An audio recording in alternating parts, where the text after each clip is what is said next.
আমাদের তো রেস্টোরেশনের কাজই শুরু হয় নাই। সুন্দরবন নিয়ে যারা আন্দোলন করেছেন তার মধ্যে তো আমিও ছিলাম। নিশ্চয়ই সুন্দরবনকে বাঁচাতে কাজ করতে হবে, কারণ সুন্দরবন যদি না বাঁচে অন্যান্য বন বাঁচাবার তো আপনার সুযোগ কমে আসবে, তাই না? সুন্দরবন হচ্ছে আমাদের দেশের একটা ঐতিহ্য, বলাটা তো আন্ডারস্টেটমেন্ট হয়ে যায়। এটা একটা গ্লোবাল ঐতিহ্য, তাই না?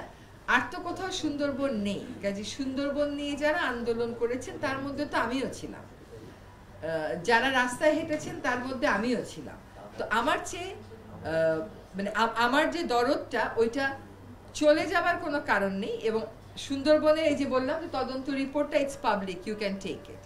মানুষের অন্য যেগুলো কনসার্ন ছিল, যে কোল ডাস্টটা, সেটাও আমরা দেখছি, বাট ইটস আ প্রসেস এবং it will require us to modify certain things. It may require us to modify certain things. আপনাকে যেটা বলে বা আপনাদেরকে যেটা বলে আশ্বস্ত করতে চাই যে শুধু সুন্দরবন না, সুন্দরবন বাঁচাতে হবে কারণ এটা বৈশ্বিক ঐতিহ্য। পাশাপাশি আমরা কিন্তু শালবন বাঁচানোরও উদ্যোগ গ্রহণ করেছি।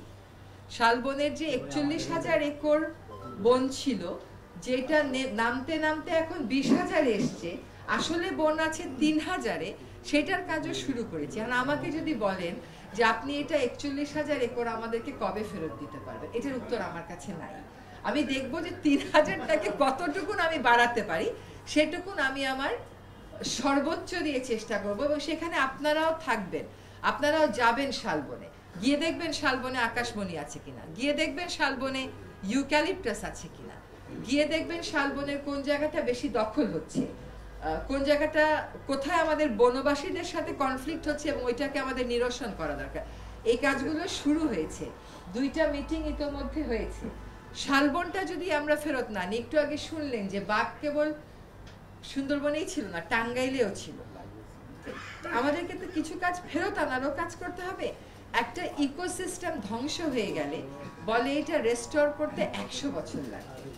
আমাদের তো রেস্টোরেশনের কাজই শুরু হয় নাই, তো আমরা রেস্টোরেশনের কাজটা শুরু